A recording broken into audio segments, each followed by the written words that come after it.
میں بہت چھوٹے ہیں باقی. اسی طریقے سے بریلوی آتے ہیں تو ہم اس کے ساتھ بنیادی عقیدے کے اوپر بات کریں گے. چشتی رسول اللہ پہ مرزا جیلمی نے ایک عرصے سے تصوف کی کتابوں سے عبارات کو اپنا موضوع سخن بنا کر ایک حربے کے طور پر ان عبارات کو استعمال کر کے سیدھے سادے بولے بالے سنی مسلمانوں کو ورگلانے کے لیے استعمال کیا ہے، اور یہ دعویٰ کرتا ہے کہ ان بزرگوں نے رسول اللہ صلی اللہ علیہ وآلہ وسلم کی شان میں توہین اور گستاخی کی ہے، اور تصوف کی ان کتابوں میں کفریہ اور شرکیہ عقائد و نظریات اور گستاخانہ عقائد و نظریات لکھے ہوئے ہیں، لہذا بریلویوں کے یہ بزرگ گستاخ ہیں، انہوں نے اپنی کتابوں میں گستاخیاں کی ہیں۔ اس سلسلے میں بحمد تعالی ہم نے دلائل کے ساتھ 12 مرتبہ مرزا جیلمی کے اعتراضات کا بحمد تعالی الزامی اور تحقیقی جواب دیا ہے، لیکن چونکہ مرزا کی ساری جو کاروائی ہے وہ چلتی ہی اسی سے ہے کہ ان عبارات کو بار بار پیش کرتا ہے تاکہ جو سیدھے سادے لوگ ہیں ان کو اپنے دام تزویر میں پھنسایا جا سکے۔ تو اس سلسلے میں مرزا جیلمی کا منافقانہ رویہ آپ ملاحظہ کریں کہ ایک طرف تو یہ کلیم کرتا ہے کہ یہ بزرگ جو 1000 سال 800 سال 1200 سال پہلے گزر چکے ہیں یہ بریلویوں کے بزرگ ہیں، اور بریلوی ان کو اون کرتے ہیں، اور ان بریلویوں کے بزرگوں نے اپنی کتابوں میں رسول اللہ صلی اللہ علیہ وسلم کی شان میں گستاخی اور توہین کی ہے اور کفریہ اور شرکیہ عقائد لکھے ہوئے ہیں۔ اور دوسری طرف مرزا جیلمی کا رویہ یہ ہے، کہتا ہے کہ 1896 سے پہلے دنیا میں کوئی فرقہ بریلوی نام کا موجود نہیں تھا۔ اگر 1896 سے پہلے دنیا میں بریلوی موجود ہی نہیں تھے تو 1000 سال 1200 سال پہلے جو گزر گئے بزرگ ہیں ان کا بریلویوں کے ساتھ کیا تعلق ہے؟ تو مرزا جیلمی کا ان بزرگوں کو اہل سنت و جماعت بریلویوں کے کھاتے میں ڈالنا اس بات کا بین ثبوت اور دلیل ہے کہ بحمد تعالی اہل سنت و جماعت بریلوی ہی ہیں جن کا تعلق جو اسلام کی تاریخ کے اندر جو اولیاء اللہ صوفیہ اور بزرگان دین گزرے ہیں ان کے ساتھ ہے بحمد تعالی۔ حضور سیدنا داتا گنج بخش علی جویری رحمۃ اللہ علیہ ہوں، سیدنا جنید بغدادی ہوں، بائزی بستامی رحمۃ اللہ علیہ ہوں، خواجہ معین الدین اجمیری رحمۃ اللہ تعالی علیہ ہوں، جتنے اولیاء اللہ صحابہ کرام سے لے کر آج تک بحمد تعالی آئے ہیں وہ سارے کے سارے اہل سنت و جماعت کے اندر آئے ہیں، اور وہی اہل سنت و جماعت ہے جن کو آج بریلوی کہا جاتا ہے۔ تو ایک تو یہ سمجھیں،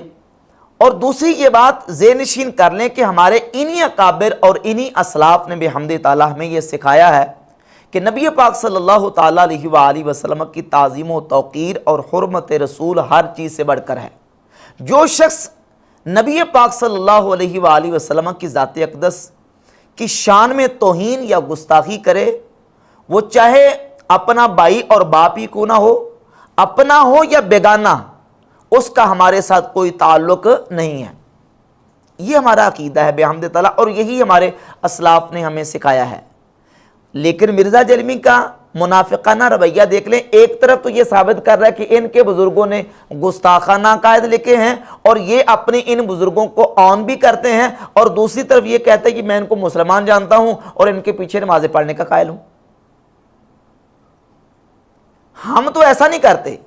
ہم جس کو گستاخ سمجھتے ہیں اور ختم نبوت کا منکر سمجھتے ہیں اس کے پیچھے نماز پڑھنا تو دور کی بات ہے، ہم اس کو مسلمان نہیں سمجھتے۔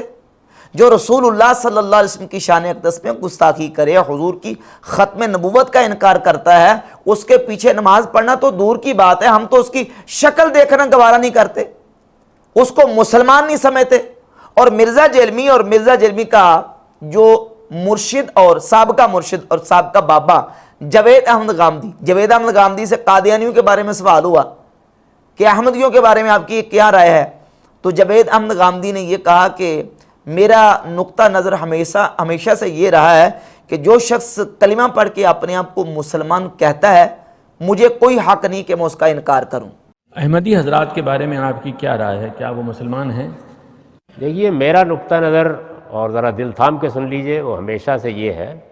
کہ ہر وہ شخص جو اپنے آپ کو مسلمان کہتا ہے مجھ کو کوئی حق نہیں ہے کہ میں اس کا انکار کروں۔ باوجود اس کے کہ قادیانی نبی کریم علیہ الصلوۃ والسلام کے آخری نبی ہونے کے منکر ہیں، حضور کی ختم نبوت کے منکر ہیں، لیکن مرزا کا مرشد اور بابا کیا کہہ رہا ہے کہ چونکہ وہ کلمہ پڑھتے ہیں اور مجھے کوئی حق نہیں ہے کہ میں ان کے کلمے کا انکار کر کے ان کو مسلمان نہ مانوں. اور ایک جگہ پہ بیان کرتے ہوئے مرزا جیلمی نے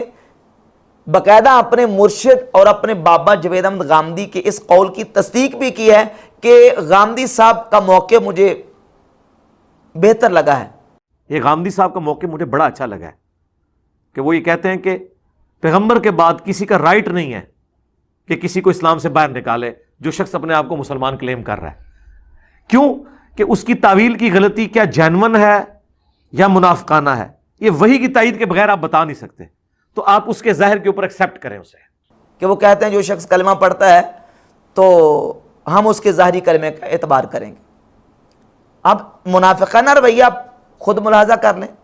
ہمارا تو الحمدللہ ایسا نظریہ نہیں. ہم تو یہ کہتے ہیں جو ختم نبوت کا منکر ہے یا رسول اللہ صلی اللہ علیہ وسلم کی شان اقدس میں توہین اور گستاخی کرنے والا ہے، اس کا اسلام کے ساتھ کوئی تعلق نہیں ہے. لیکن گستاخی ثابت ہو، توہین ثابت ہو جائے اور ثابت ہو جائے کہ اس نے گستاخی اور توہین میں التزام کفر کیا ہوا ہے، تو پھر اس کو مسلمان ماننے کے لیے ہمارے پاس تیار نہیں ہے. اب جہاں تک بات ہے کتابوں کے اندر موجود عبارات کی، تو اس سلسلے میں بحمد تعالیٰ میں نے دلائل کے ساتھ پہلے بھی تحقیقی اور الزامی حوالہ جات پیش کر کے یہ بات ثابت کی ہے، بالخصوص اعلیٰ حضرت امام احمد رضا خاں محدث بریلوی رحمۃ اللہ کی کتابوں سے، کہ قرآن مجید کے علاوہ کوئی کتاب ایسی نہیں ہے کہ جس کتاب کے اندر کچھ نہ کچھ کمزور ایسی باتیں موجود نہ ہوں جو متروک و مہجور ہوتی ہیں. ہر کتاب میں کچھ نہ کچھ ایسی باتیں ہوتی ہیں جو متروک و مہجور ہوتی ہیں اور کمزور ہوتی ہیں، جو قابل احتجاج نہیں ہوتی. امام احمد رضا خاں محدث بریلوی رحمۃ اللہ تعالی علیہ نے فتاوی رضویہ کی جلد نمبر 26 کے صفحہ نمبر 577 پہ امام مالک رحمۃ اللہ کا قول ذکر فرمایا ہے کہ ہر ایک اپنے قول سے پکڑا جاتا ہے سوائے قرآن عظیم سب کتب کو شامل ہے، نہ اس سے ہدایات در مختار مستثنا، نہ فتوحات و مکتوبات و ملفوظات. یعنی کوئی کتاب مستثنا نہیں ہے. قرآن مجید کے بعد ہر کتاب ایسی ہے کہ جس کے اندر کوئی نہ کوئی کمزور بات ہوتی ہے. اور یہ بات مرزا کو بھی تسلیم شدہ ہے. مرزا جیلمی اپنے سامنے جو ٹیبل کے اوپر کتابیں رکھ کے بیٹھا ہوتا ہے، صحیح بخاری، صحیح مسلم، سنن نسائی، سنن ترمذی، سنن ابی داؤد، سنن ابن ماجہ اور مشکات المصابیح، یہ 7 کتابیں ٹیبل پہ رکھی ہوتی ہیں. ان کتابوں کے بارے میں مرزا جیلمی یہ کلیم کر چکا ہے اور یہ سٹیٹمنٹس دے چکا ہے، یہاں تک کہ ان کتابوں کے اندر موجود روایات کے اوپر یہ اس کا دعویٰ ہے کہ ان کے اندر وہ روایات اور وہ حدیثیں موجود ہیں جو اللہ کے نبی صلی اللہ علیہ وآلہ وسلم کی گستاخی اور حضور کی توہین ہے. مثال کے طور پہ مشکات المصابیح مرزا کے سامنے ٹیبل پہ پڑی ہوتی ہے، تو اس میں 4902 نمبر روایت ہے، اور یہی روایت امام بخاری کی الادب المفرد کے اندر اور امام احمد ابن حنبل کی مسند احمد ابن حنبل میں موجود ہے، اور ناصر الدین البانی نے السلسلۃ واحادیث صحیحہ میں اس کو ذکر کیا، اور ناصر الدین البانی کے نزدیک یہ حدیث صحیح ہے. اور میرے پاس جو نسخہ موجود ہے الادب المفرد کا، محقق نے اس میں اس کو صحیح قرار دیا ہے، اور وہ روایت ہے من تعز بعزاء الجاہلیۃ فاعدوہ ولا تکنوا، جو اپنے جاہلیت کے نسب پہ فخر کرے اسے کہو کہ اپنے باپ کا اعلیٰ تناسل کاٹ کے منہ میں رکھ لے اور کنایا نہ کرے. مرزا جیلمی نے اس کا یہی ترجمہ کیا ہے، اور یہ روایت ان کتابوں کے اندر موجود ہے. مشکات المصابیح جو ٹیبل کے اوپر میزے کے پڑی، اس میں یہ روایت موجود ہے، اور اس روایت کے بارے میں مرزا یہ کہتا ہے کہ اس کو صحیح مانے اور بے ایمان ہو جائیں. یہ رسول اللہ صلی اللہ علیہ وسلم کی شان میں توہین اور گستاخی ہے. مسند امام احمد اور الادب المفرد کہ نبی صلی اللہ علیہ وسلم نے فرمایا جو شخص اپنے نسب پر فخر کرے اس کو کہو کہ اپنے باپ کا عضو تناسل کاٹ کے اپنے منہ میں رکھ لے. اور یہ بات کنائے سے نہ کرنا، ڈائریکٹ بات کرنا. اس حدیث کو احمد بن حنبل نے ضعیف تو کو نہیں کہا ہوا، سند نقل کر دیا، حکم کو نہیں لگایا ہوا، تو مانے بے ایمان ہو جائے اس حدیث کو مان کے. تو اب سوال یہ پیدا ہوتا ہے کہ وہ تو تم نے ٹیبل پہ رکھی ہوئی ہے, وہ روایت تو تمہارے سامنے کتاب کے اندر لکھی ہوئی ہے, تو کبھی تم نے یہ کہا کہ اس کتاب کو پبلش کرنا بند کر دو, اس میں سے یہ نکال دو, اس میں سے یہ روایت حذف کر دو. اور پھر صحیح بخاری جس کے بارے میں تم یہ دعویٰ کرتے ہو کہ اصح الکتب بعد کتاب اللہ, اللہ کی کتاب قرآن کے بعد سب سے صحیح ترین کتاب صحیح بخاری, اور یہی صحیح بخاری ہے جس کے بارے میں امام ابن حجر عسقلانی اپنی کتاب فتح الباری شرح صحیح بخاری کے مقدمہ کے صفحہ نمبر 676 پر, اور امام ذہبی اپنی کتاب سیر اعلام النبلاء جلد نمبر 12 اور جلد نمبر 12 کے صفحہ نمبر 328 پہ امام ابو زید المروزی کے حوالے سے یہ روایت لے کے آئے ہیں کہ ابو زید مروزی کہتے ہیں کہ میں رکن اور مقام ابراہیم کے درمیان سویا, رسول اللہ صلی اللہ علیہ وآلہ وسلم کی مجھے زیارت نصیب ہوئی, تو اللہ کے نبی صلی اللہ علیہ وآلہ وسلم نے فرمایا تم شافعی کی کتاب پڑھتے ہو, میری کتاب کیوں نہیں پڑھتے؟ تو میں نے نبی پاک صلی اللہ علیہ وآلہ وسلم کی بارگاہ اقدس میں عرض کی یا رسول اللہ وما کتابوں کا, حضور آپ کی کتاب کون سی ہے؟ تو اللہ کے نبی علیہ السلام نے فرمایا جامع محمد ابن اسماعیل یعنی البخاری, میری کتاب وہ ہے جو محمد بن اسماعیل بخاری کی جامع ہے, یعنی صحیح بخاری. صحیح بخاری میری کتاب ہے. اب جس کتاب کو خواب میں آ کے رسول اللہ صلی اللہ علیہ وسلم بیان فرمائے کہ یہ میری کتاب ہے, اس کتاب کے اندر 6982 نمبر روایت موجود ہے, اور اس کے اندر یہ واقعہ امام بخاری امام زہری سے لے کے آئے. زہری تابعی یہ کہتے کہ ہمیں یہ بات پہنچی ہے کہ رسول اللہ صلی اللہ علیہ وآلہ وسلم نے کئی مرتبہ اپنے آپ کو پہاڑ سے گرانے کا ارادہ فرمایا, جس کو مرزا نے اس ٹائٹل کے ساتھ اس کو تھمبنیل دے کے جو نا وہ کلپ اپلوڈ کیا ہے کہ کیا رسول اللہ صلی اللہ علیہ وسلم نے خودکشی کرنے کا ارادہ کیا. رسول اللہ صلی اللہ علیہ وآلہ وسلم کے حوالے سے یہ بیان کیا کہ اللہ کے نبی علیہ السلام نے 12 مرتبہ خودکشی کرنے کا ارادہ کیا, اور اس روایت کے اوپر مرزا جلیمی نے یہ کہا کہ یہ روایت گستاخانہ ہے.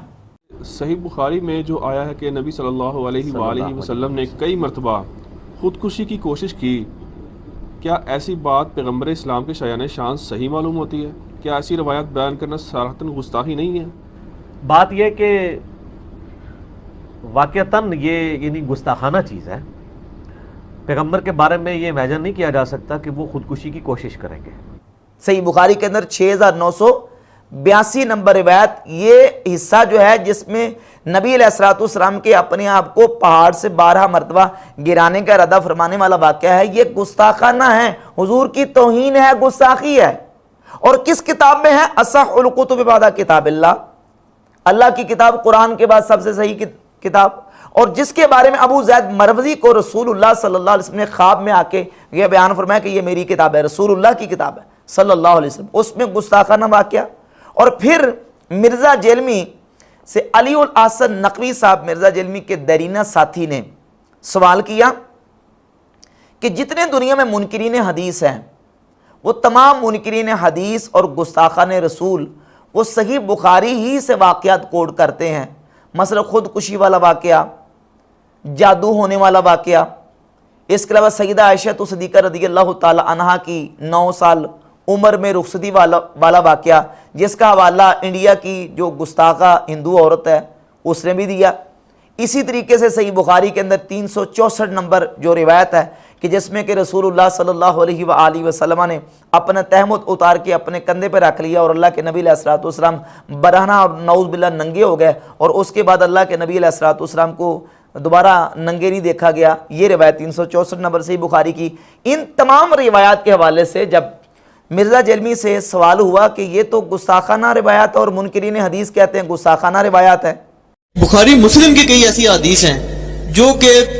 جتنے گستاخانے رسول دنیا میں گزرے ہیں وہ سارے انہی کو کوٹ کری جا رہے ہیں. قاری نیب ڈار صاحب نے کہا جی میں نہیں مانتا ان کو, سندھوں کی چھوڑ دو میں نہیں مانتا, جیسے آپ نے کہا طریف علی, ان کا آپ کیوں دفاع کرتے ہیں؟ ہم احادیث کی تعویل کرتے ہیں, اور میں بار بار بھی کہوں گا نیب ڈار صاحب کو بھی, غامدی صاحب اور ان کے ساتھیوں کو, کہ اگر ان کی بنیاد کے اوپر کسی مسلمان نے غلط عقیدے بنا لیے ہوئے نا پھر آپ ضرور مسلمانوں کے اوپر ٹانٹ کریں. یہ علی الاحسن نقوی نے منکرین حدیث کی طرف سے یہ اشکال اور اعتراض پیش کیا، تو مرزا جیلمی نے اس کا جواب یہ دیا کہ منکرین حدیث مسلمانوں پہ ٹونٹ تب کریں کہ جب ان روایات کے مطابق مسلمانوں نے اپنا عقیدہ بنا لیا ہو۔ روایات موجود ہیں، واقعات صحیح بخاری میں موجود ہیں، لیکن ان کے مطابق کسی مسلمان نے اپنا عقیدہ نہیں بنایا۔ اس سے رزلٹ کیا نکلا، نتیجہ کیا نکلا؟ نتیجہ یہ نکلا کہ اگر واقعہ کسی کتاب میں آ جائے، یہ مرزا کی ڈاکٹرائن کے مطابق واقعہ کسی کتاب میں آ جائے لیکن اس کے مطابق اگر عقیدہ نہیں بنایا تو پھر کوئی مسئلہ نہیں، پھر کوئی مسئلہ نہیں ہے۔ یہ مرزا کی ڈاکٹرائن ہے۔ اب آگے چلیے کہ مرزا جیلمی باوجود اس کے کہ ان کتابوں کے اندر بقول مرزا کے گستاخیاں مان رہا ہے، اللہ کے نبی علیہ الصلوۃ والسلام کی توہین مان رہا ہے، اس کے باوجود کبھی یہ کلیم نہیں کیا کہ میں ٹیبل پہ رکھ کے بیٹھا ہوا ہوں اور میں دارالسلام کو خط لکھتا ہوں کہ یہ توہین آمیز واقعات ان کتابوں سے نکال دیں۔ یا امام بخاری 6982 نمبر روایت لے کے آئے، حضور نے بار بار اپنے آپ کو پہاڑ سے گرانے کا ارادہ کیا اور امام بخاری نے کسی جگہ پہ نیچے کو لکھا ہو کہ بھئی یہ واقعہ گستاخانہ واقعہ ہے، میں اپنی کتاب میں ذکر تو کر رہا ہوں لیکن ہے گستاخانہ۔ امام بخاری نے یہاں کوئی تبصرہ یا کمنٹس لکھنا تو دور کی بات، ایک لفظ اور ایک حرف تک ایسا نہیں لکھا کہ امام بخاری نے یہ کہا ہو کہ یہ گستاخانہ واقعہ ہے۔ اور اصح الکتب بعد کتاب اللہ، اور وہ جو مرزا جیلمی نے اپنے ٹیبل کے اوپر رکھی ہوئی ہیں۔ اب یہ ساری چیزیں موجود ہیں، ان تمام چیزوں کے موجود ہونے کے باوجود مرزا جیلمی نے جو بیانات دیے ہیں ان بیانات کے باوجود کرتا کیا ہے کہ بریلویوں کو ٹونٹ کرنے کے لیے، بریلوی نوجوانوں کو، سنی بریلوی سادہ عوام کو بہکانے کے لیے تصوف کی کتابوں سے نکال کے پیش کرتا ہے۔ یہ تصوف کی کتاب میں یہ آ گیا، تصوف کی کتاب میں صوفیہ نے یہ لکھ دیا۔ بھائی صوفیہ کی تو بات بعد میں آنی ہے، صوفیہ سے پہلے محدثین ہیں، فقہاء ہیں، اور عقیدے کی، تاریخ کی، سیرت کی کتابیں اور حدیث کی کتابیں موجود ہیں۔ ان کتابوں کے اندر جو ہے نا وہ تم کلیم کر چکے ہو کہ ان میں گستاخی موجود ہے، ان کے بارے میں تم نے کبھی نہیں کہا۔ پھر تمہارے جو اپنے بابے ہیں، مثلا مودودی تمہارا بابا ہے، ناصر الدین البانی تمہارا بابا ہے، مولوی اسحاق فیصل آبادی تمہارا بابا ہے۔ مودودی کو لے لیں، مودودی کی کتاب پردہ، صفحہ نمبر 152، صفحہ 152 پہ مودودی نے پردہ کہ اس صفحے پر یہ لکھا ہے کہ نعوذ باللہ رسول اللہ صلی اللہ علیہ وآلہ وسلم کو ریگستان عرب کا ان پڑھ چرواہا کہا ہے۔ جس مودودی کو مرزا جیلمی مجدد مانتا ہے، تمہارا مودودی اللہ کے نبی علیہ الصلوۃ والسلام کو نعوذ باللہ ان پڑھ چرواہا کہے تو تم اس کو مجدد مانو، اور ہمارے بزرگوں کی بات ہے تو کہتا ہے جی کہ یہ بزرگ بابے تشائی کوئی نہیں۔ تو مودودی کیا شے ہے؟ مودودی رسول اللہ کو نعوذ باللہ ان پڑھ چرواہا کہے، تم اس کو مجدد مانتے ہو۔ اور تمہارا ایک دوسرا بابا جس کو تم نے مجدد مانا ہوا ہے، عبد الوہاب نجدی، محمد بن عبد الوہاب نجدی، اپنی کتاب توحید کے صفحہ نمبر 361 پہ جناب آدم علیہ السلام اور سیدہ حوا رضی اللہ تعالی عنہ کو نعوذ باللہ مشرک کہہ چکا ہے کہ حضرت حوا اور آدم علیہ السلام نے دونوں نے شیطان کی بات مان کے شرک فی الاطاعت کیا۔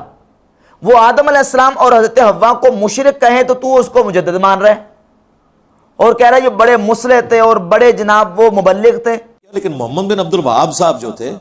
وہ خود ایک ٹرو آپ سمجھ لیں منجی تھے، ہادی تھے عرب کی سرزمین میں۔ انہوں نے پورے اخلاص کے ساتھ دعوت و تبلیغ کا کام کیا توحید کے حوالے سے۔ اور جب بات آتی ہے مولوی اسحاق فیصل آبادی کی تو کہتے ہیں مولانا اسحاق صاحب وقت کے حسین ہیں، میں تو ان کو وقت کا حسین مانتا ہوں، اور مولانا شیخ الاسلام اسحاق رحمہ اللہ کے ٹائٹل سے تمنیل سے اس نے باقاعدہ ویڈیو اپلوڈ کی ہوئی ہے۔ یقین کریں لوگوں نے قدر نہیں کی مولانا اسحاق صاحب۔ میں آپ کو ایک واقعہ سناتا ہوں۔ آج دن ہے کہ ہم آج کے دور کے حسین کو یاد کریں۔ میں تو ان کو دور جدید کا حسین سمجھتا ہوں، مولانا اسحاق صاحب کو۔ لہٰذا میں سمجھتا ہوں کہ مولانا اسحاق رحمہ اللہ تعالیٰ کا موقف ٹھیک ہے۔ اور وہ مولوی اسحاق فیصل آبادی مولوی قاسم ننوتوی کی کتاب تحذیر الناس، جس تحذیر الناس میں رسول اللہ صلی اللہ علیہ وآلہ وسلم کے ختم نبوت زمانی یعنی حضور کے آخری نبی ہونے کا انکار کیا گیا ہے، اس کتاب کی تعریفوں کے پل باندھے ہوئے ہیں مولوی اسحاق فیصل آبادی نے۔ وہ تمہیں گستاخیاں نظر نہیں آتی؟ بزرگوں کی 5 گستاخیاں کتابوں سے، صرف وہی گستاخیاں، تو باقی یہ تمہارے بابوں نے جو کچھ لکھا ہے وہ تمہیں گستاخیاں نظر نہیں آتی؟ اور تمہارا بقول تمہارے آئنسٹائن اور مفتی اعظم سعودی عرب ناصر الدین البانی اپنے فتاویٰ کے صفحہ نمبر 432 پہ لکھتا ہے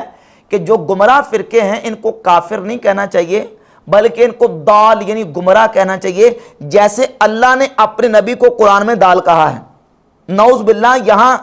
دال نبی کریم علیہ الصلوۃ والسلام کو گمراہ کے معنی میں لے رہا ہے، جو رسول اللہ صلی اللہ علیہ وآلہ وسلم کو نعوذ باللہ گمراہ قرار دے رہا ہے، اس کو تو مفتی اعظم، اس کو آئنسٹائن اور اہل بیت کی محبت کا امام قرار دے رہا ہے۔ وہ گستاخیاں تمہیں نظر نہیں آتی؟ اور یہ تصوف کی کتابوں سے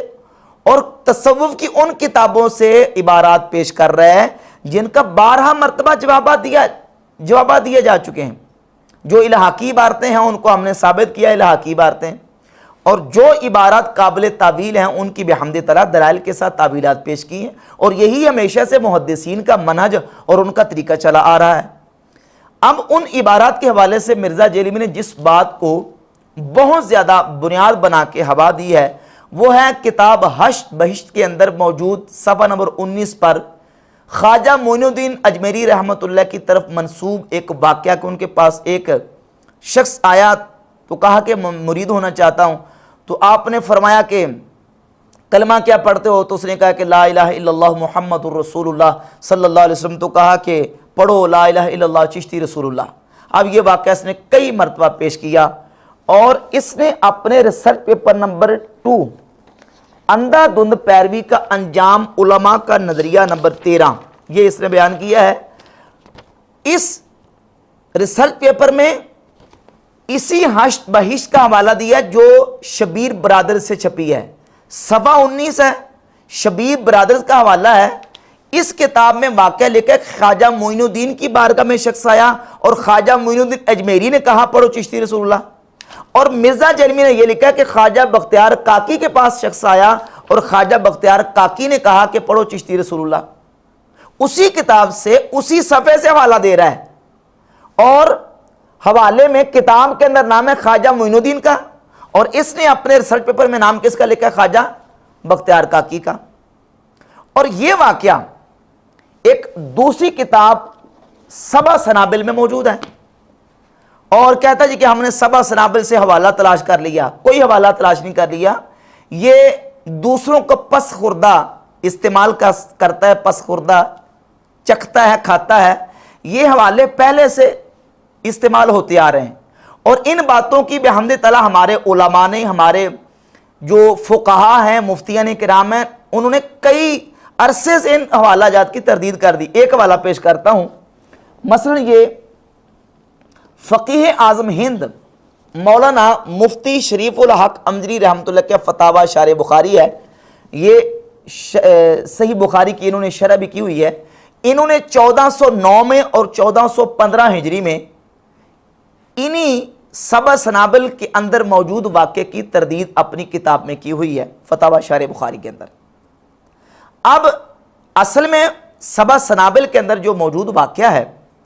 یہ واقعہ سبع سنابل کے مصنف نے لیا ہے فوائد السالکین جو کہ حشت بہشت کے اندر موجود کتاب ہے اس سے۔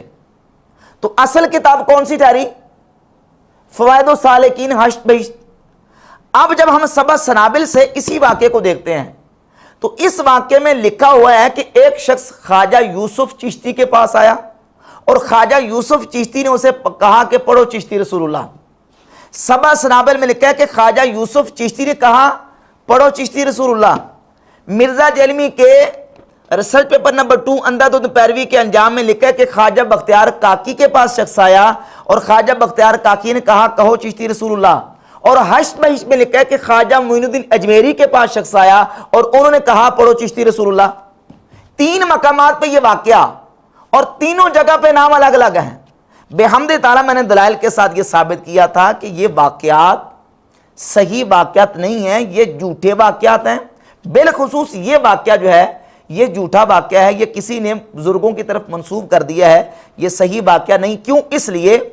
کہ اس کا اصل ماخذ ہے کتاب فوائد السالکین، اور فوائد السالکین یہ مشائخ چشت کی طرف منسوب ہے، جس کا بیان کرتے ہوئے شیخ عبدالحق محدث دہلی رحمۃ اللہ علیہ، جو کہ 400 سال پہلے گزر گئے بزرگ ہیں، انہوں نے اپنی کتاب اخبار الاخیار کے صفحہ نمبر 82 پہ لکھا ہے کہ شیخ الاسلام فرید الدین و شیخ الاسلام قطب الدین و از خواجگان چشت ہیچ شخص سے تصنیف نہ کرداست، کہ خواجہ بختیار کاکی اور فرید الدین گنج شکر رحمۃ اللہ علیہ اور مشائخ چشت نے کوئی کتاب تصنیف نہیں کی، اور یہ فوائد السالکین منسوب ہے خواجہ فرید الدین گنج شکر کی طرف۔ 400 سال پہلے شیخ عبدالحق محدث دہلی رحمۃ اللہ علیہ بیان کر چکے، وہ فرماتے ہیں کہ مشائخ چشت نے کوئی کتاب تصنیف نہیں کی۔ امام احمد رضا خان محدث بریلی رحمۃ اللہ تعالی علیہ نے فتاوی رضویہ کے اندر جلد نمبر 22 صفحہ نمبر 419 پر لکھا ہے کہ دلیل العارفین فوائد السالکین تحفۃ العاشقین کا نام لیا اور عبارت نقل نہ کی، جہاں بحوالہ صفحہ عبارت نقل کی وہاں تو وہ سری کذب جری کی راہ لی، یہاں کیا اعتبار ہے؟ اور اگر ان میں وہ مضمون ہو اور بکر نے خیانت بھی نہ کی ہو تو اولاً اسی کا ثبوت درکار کہ یہ کتابیں حضرات منسوب الیہم رضی اللہ تعالی عنہم کی ہیں، بہت کتابیں محض جھوٹ نسبت کر کے چھاپ دی ہیں۔ سیدنا اعلیٰ حضرت امام اہل سنت رحمۃ اللہ فرما رہے ہیں کہ فوائد السالکین اور تحفۃ العاشقین کا ثبوت درکار ہے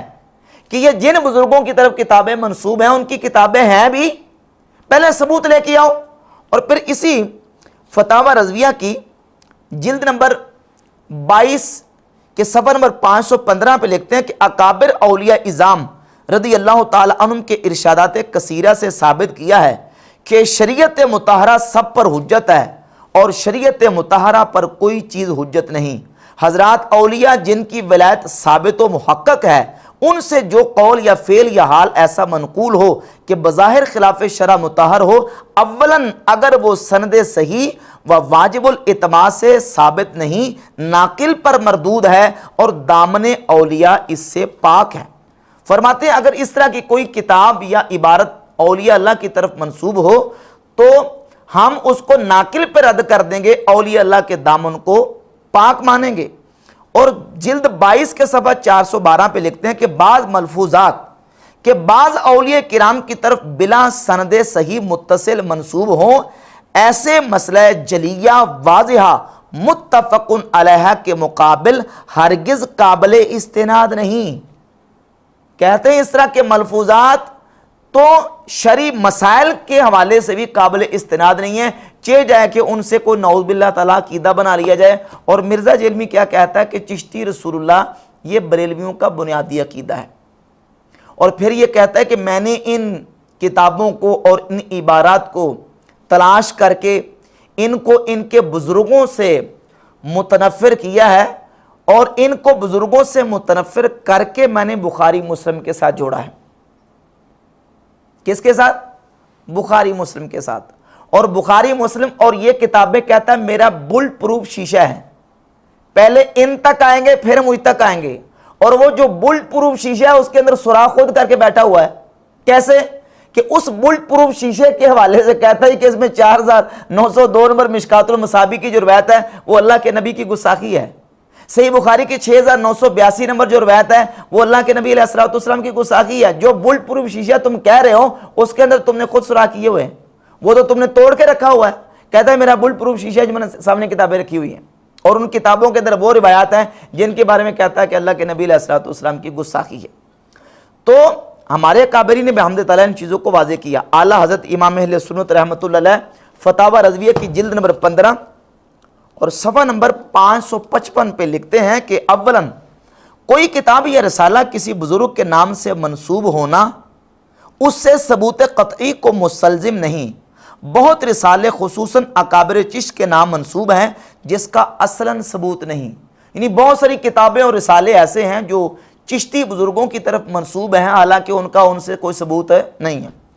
پھر اگلی بات کہتے ہیں ثانیاً کسی کتاب کا ثابت ہونا اس کے ہر فکرے کا ثابت ہونا نہیں. اگر کوئی کتاب ثابت بھی ہو کہ فلاں بزرگ کی یہ کتاب ہے تو اس کا مطلب یہ نہیں کہ اس کتاب کا ہر فقرہ اسی بزرگ کا ہے. بہت اکابر کی کتابوں میں الحاقات ہیں جن کا مفصل بیان کتاب الیواقیت والجواہر امام عارف باللہ عبد الوہاب شعرانی رحمۃ اللہ تعالی علیہ میں ہے. باقی رہ کہ سبع سنابل کے حوالے سے بات، تو اعلیٰ حضرت رحمۃ اللہ علیہ نے سبع سنابل کی تعریف ضرور کی ہے، لیکن اس کا یہ مطلب نہیں کہ سبع سنابل کے ہر جملے اور ہر فقرے کے اعلیٰ ذمہ دار ہیں. خود امام اہل سنت رحمۃ اللہ علیہ فتاوی رضیہ میں لکھ چکے ہیں کہ اگر کوئی کتاب ثابت بھی ہو تو کتاب کا ثابت ہونا اس کے ہر فقرے کا ثابت ہونا نہیں ہے. جہاں تک بات ہے تعریف کی، تو اعلیٰ حضرت رحمۃ اللہ علیہ نے فتاوی رضویہ میں سبع سنابل کی تعریف کی، اور کس انداز سے کی ہے کہ مشائخ چشت میں سے ایک چشتی بزرگ ہیں شاہ کلیم اللہ چشتی. شاہ کلیم اللہ چشتی کا خواب بیان کیا ہے اعلیٰ حضرت نے فتاوی رضویہ میں، اور وہ کہتے ہیں کہ میں نے خواب میں نبی پاک صلی اللہ تعالیٰ علیہ وآلہ وسلم کی زیارت کی، اور نبی کریم علیہ السلام کی جب میں نے زیارت کی، اور اسی خواب کے دوران انہوں نے اس بات کو بیان کیا ہے کہ رسول اللہ صلی اللہ علیہ وسلم کی بارگاہ اقدس میں میر عبد الواحد بلگرامی جو کتاب سبع سنابل کے مؤلف ہیں، اور سبع سنابل جو ہے وہ رسول اللہ صلی اللہ علیہ وسلم کی بارگاہ اقدس میں مقبول ہوئی. اب امام اہل سنت نے یہ خواب بیان کر کے اسی خواب کی بنیاد پہ آگے بات کی ہے، اور ان لوگوں کو درس اور سبق دیا ہے جو علماء سے نفرت کرتے ہیں، صوفی ہونے کے دعوے دار ہیں لیکن علماء سے نفرت کرتے ہیں، صوفی ہونے کے دعوے دار ہیں لیکن شریعت طیبہ کی بغاوت کرتے ہیں. سبع سنابل سے حوالے پیش کر کے اعلیٰ رحمۃ اللہ تعالی علیہ نے ان لوگوں کو سبق دیا کہ تم تصوف کا تو دعویٰ کرتے ہو، صوفی ہونے کے دعوے دار ہو، تو یہ دیکھو تصوف کی کتاب سبع سنابل میں تو علماء کی تعریف لکھی ہے، اور یہ لکھا ہے کہ شریعت کی محافظت اور شریعت کی اتباع کرنا لازم ہے، شریعت کی اتباع کیے بغیر بندہ خدا تک نہیں پہنچ سکتا. یہ امام اہل سنت رحمۃ اللہ علیہ نے استدلال کیا کتاب سبع سنابل سے، اور اس بنیاد پہ مرزا جیلمی نے اب پھر یہ ڈنڈورا پیٹنے شروع کر دیا ہے کہ دیکھیں ہم نے جو چشتی رسول اللہ کا جو واقعہ ہے وہ اعلیٰ حد سے ثابت کر دیا ہے. کیسے کہ وہ واقعہ سبع سنابل میں موجود ہے، اور سبع سنابل نے وہ واقعہ لیا ہے فوائد السالکین سے، اور فوائد السالکین میں وہ واقعہ منسوب ہے خواجہ معین الدین اجمیری کی طرف، اور سبع سنابل میں وہ واقعہ منسوب ہے خواجہ یوسف چشتی کی طرف، اور مرزا جیلمی نے حوالہ دیا ہے اور یہ واقعہ منسوب کیا خواجہ بختیار کاکی کی طرف.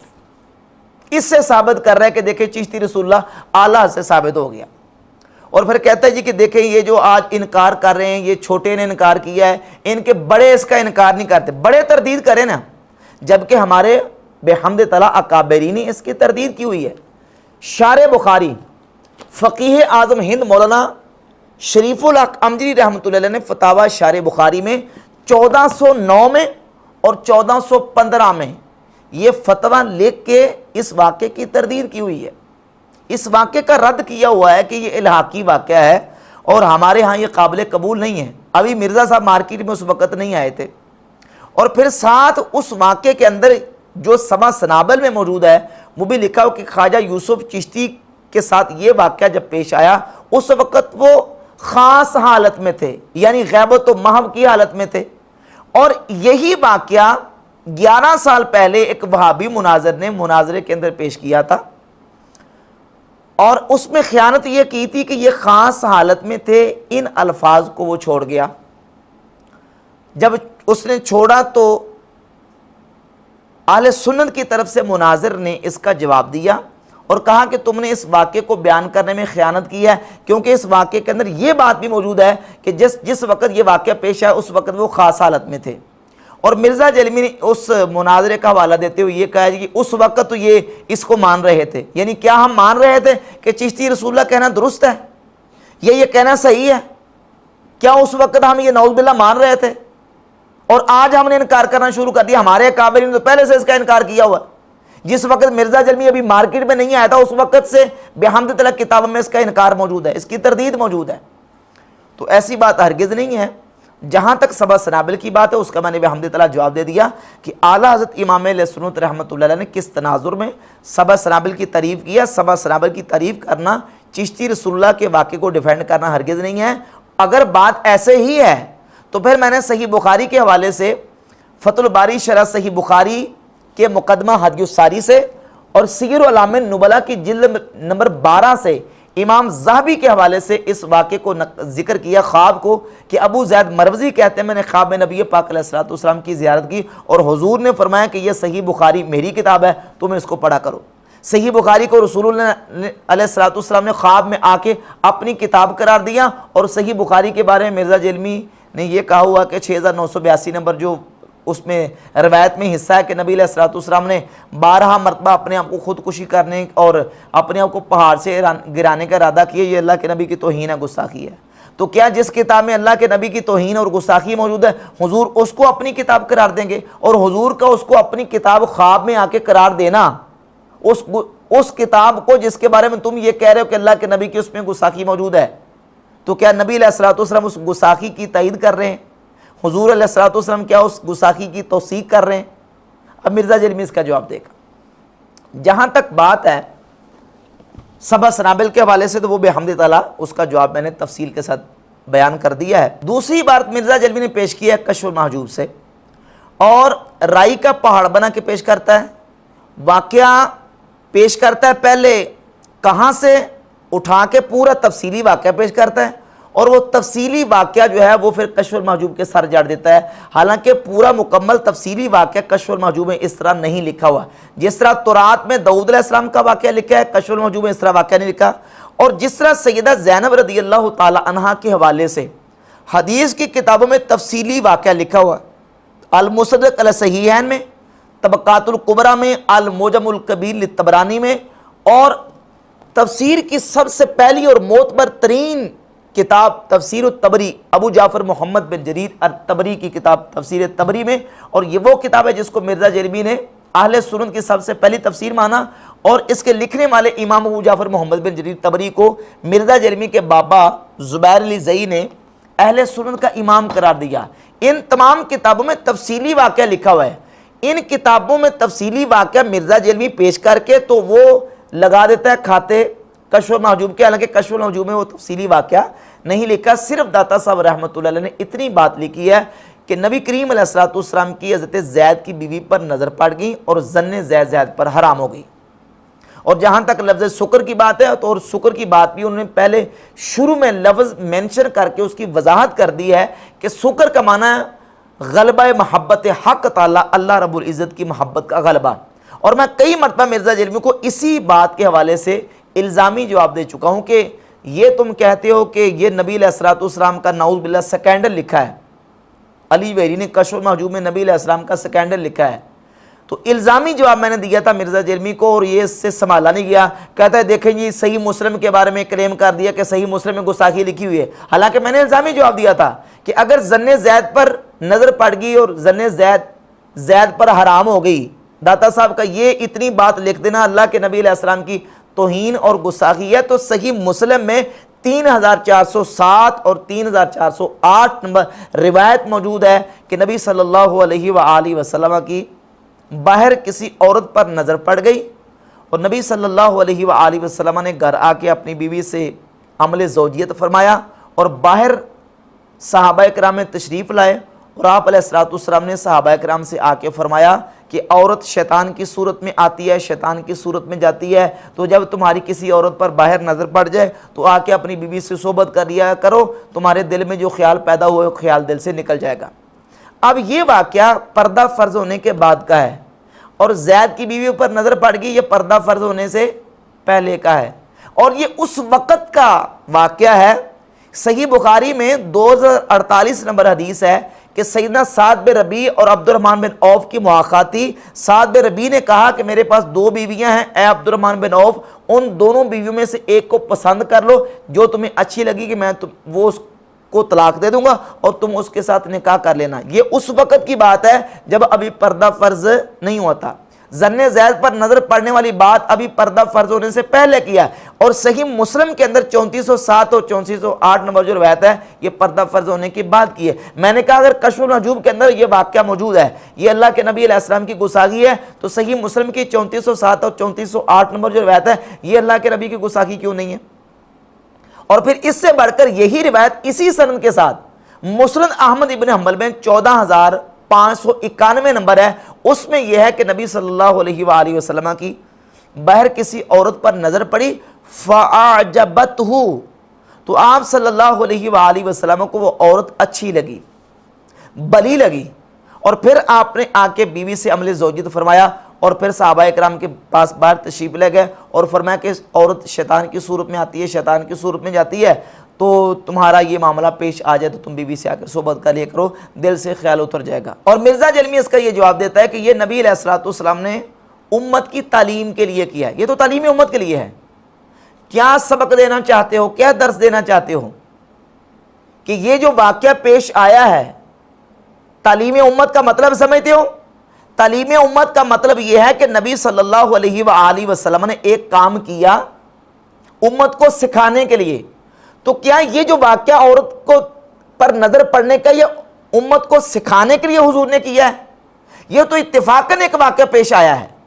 اور واقعہ پیش آنے کے بعد رسول اللہ صلی اللہ علیہ وآلہ وسلم نے صحابہ اکرام کو آ کے بتایا کہ اگر تمہارے ساتھ ایسا اتفاقاً ہو جائے تو تم نے یہ معاملہ کرنا ہے۔ اب ظن زید پر جو نظر پڑی وہ اللہ کے نبی نے قصدن کیا تھا نعوذ باللہ؟ نہیں، وہ ایک اتفاقی واقعہ تھا، اور اتفاقی طور پر یہ واقعہ پیش آیا جیسے کہ یہ اتفاقی واقعہ پیش آیا۔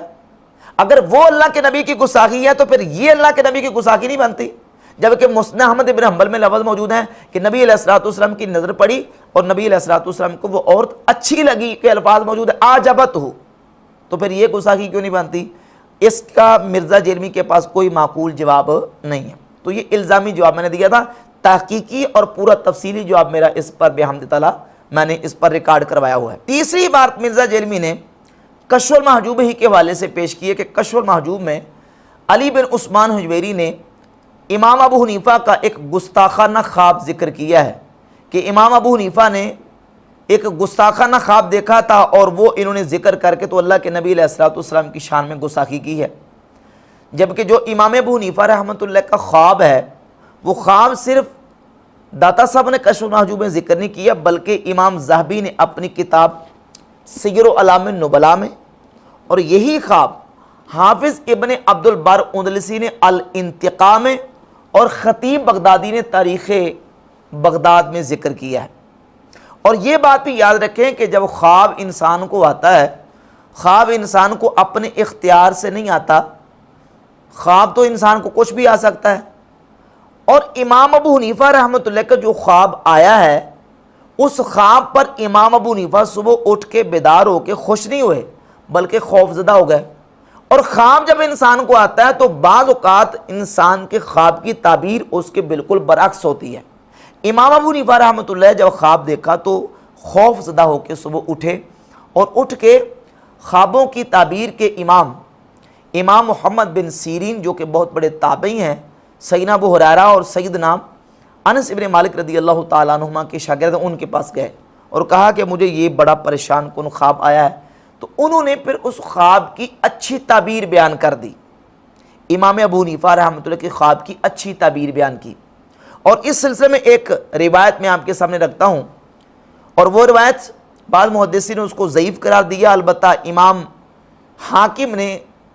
المستدرک میں اس کو صحیح مسلم کی شرط پر صحیح قرار دیا ہے۔ سیدہ ام الفضل رضی اللہ تعالیٰ عنہ نبی پاک علیہ السلام کی چچی، ان کو خواب آیا، اور انہوں نے خواب نبی پاک علیہ السلام کی بارگاہ اقدس میں صبح آ کے بیان کر دیا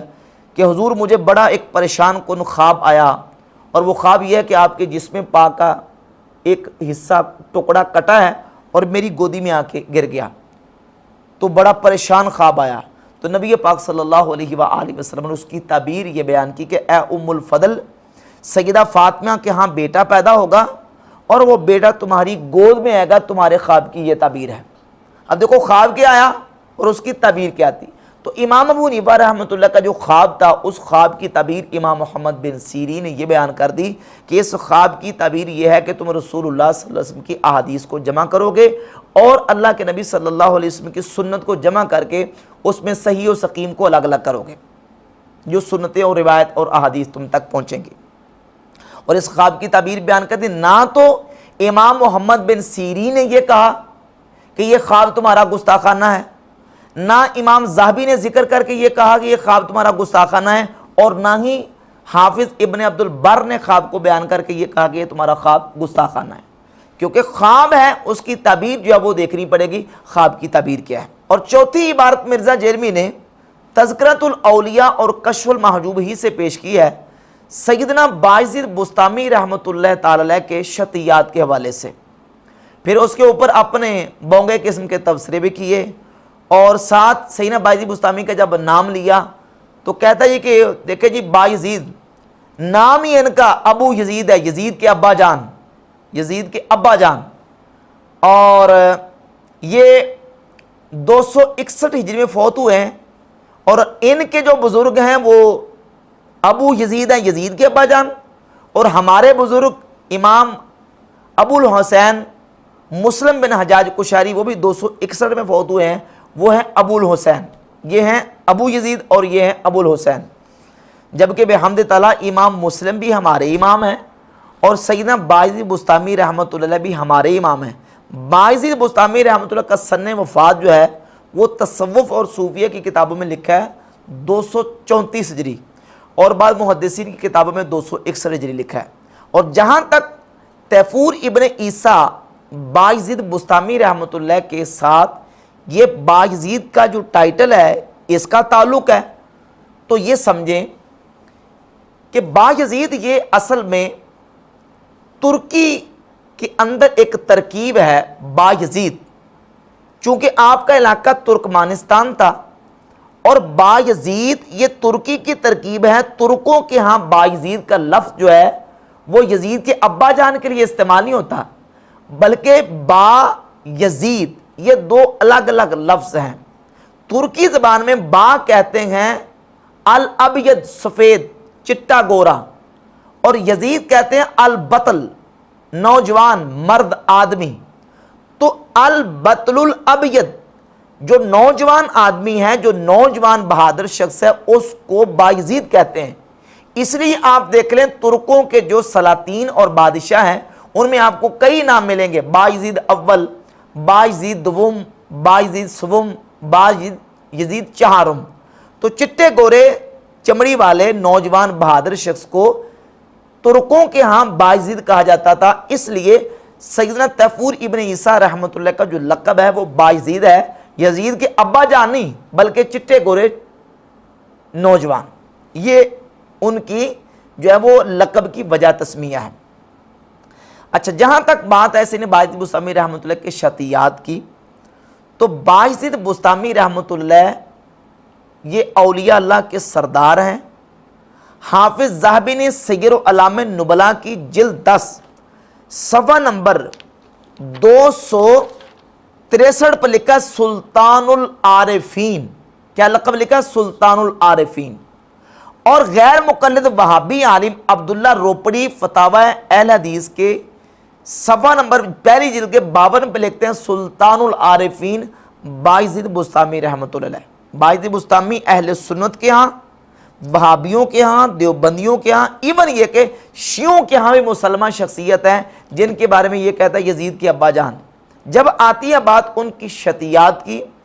اور وہ باتیں جو غیبت و محو کی حالت میں ان سے صادر ہوئیں، تو حافظ ذہبی نے سیر اعلام نبلاء کی جلد 10 صفحہ نمبر 264 پہ لکھا ہے کہ انہو قالہا فی حال الدہشت والسکر والغیبت والمحو، یہ باتیں بایزید بسطامی سے اس وقت صادر ہوئیں جب وہ دہشت و سکر اور غیبت و محو کی حالت میں تھے۔ فیتبع ولا یحتج بہا، کہتے ہیں ایسی باتیں لپیٹ دی جاتی ہیں، ان سے احتجاج نہیں کیا جاتا۔ اس ظاہرھا الہاد، کیونکہ ان کا ظاہر الہاد ہے لیکن حقیقت حال اللہ جانتا ہے۔ کہتے ہیں کہ ان باتوں کو لپیٹ دیا جائے گا، ان سے احتجاج نہیں کیا جائے گا۔ مثل سبحانی ما اعظم شانی، اس طرح کی جو کلمات ہیں حافظ ذہبی کہتے ہیں ان سے احتجاج نہیں کیا جائے گا، بلکہ ان کو کیا کیا جائے گا؟ لپیٹ لیا جائے گا۔ اور یہی بات امام ابن حجر عسقلانی نے لسان المیزان، جو کہ ان کی اسماء و رجال کی کتاب ہے، اس میں کی ہے، اور حافظ ابن حجر عسقلانی نے فتح الباری شرح صحیح بخاری کی جلد نمبر 6 صفحہ نمبر 648 پر صحیح بخاری مسلم کے اندر موجود ایک روایت جس میں نبی پاک صلی اللہ علیہ وآلہ وسلم نے سابقہ امتوں میں سے ایک شخص کا واقعہ بیان کیا کہ وہ شخص اپنے مرنے سے پہلے اس نے بچوں کو وصیت کر دی کہ جب میں مر جاؤں تو میری لاش کو جلا کے اس کی خاک ہواؤں میں اڑا دینا۔ تو اس میں موجود ہے کہ اس نے یہ کہا تھا کہ لَإِن قَدَرَ عَلَيَّ رَبِّي، اگر میرا رب مجھ پر قادر ہوا تو مجھے وہ عذاب دے گا کہ کسی کو اس نے ایسا عذاب نہیں دیا ہوگا۔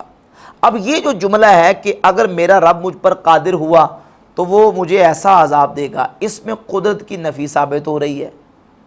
تو یہ تو جملہ کفریہ بظاہر بنتا ہے۔ تو اس کا جواب کیا ہے؟ پھر اللہ تعالیٰ نے اس بندے کو پھر بخش دیا حالانکہ اس نے یہ جملہ بولا تھا۔ تو حافظ ابن حجر اسقلانی کہتے ہیں وَأَظْهَرُ الْأَقْوَالِ